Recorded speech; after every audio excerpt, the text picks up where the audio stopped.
12 foot, 9 to 12 foot is usually what I would recommend. A very tall fishing rod, and the reason that you want that is it keeps your lines high up out of the water. That'll keep grass off of your fishing line, and it'll also keep your line off of the sandbars because the sand is abrasive and it'll cut through your fishing line. Okay, and then for reels, I prefer spinning reels, and that's because I grew up fishing in the panhandle of Florida, and that's what everybody uses down there.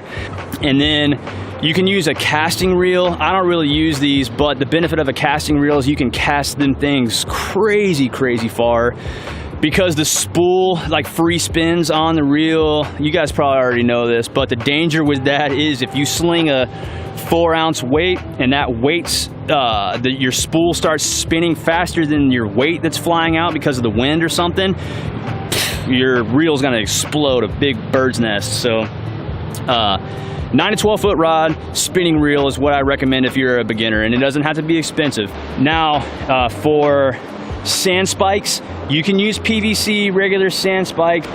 You don't need anything fancy, but if you want to get some really high speed good sand spikes, you can get these. They're aluminum, so they'll never rust. They have these plastic things on them that will make it to where your reel seats won't get jacked up. And then the best part is they have these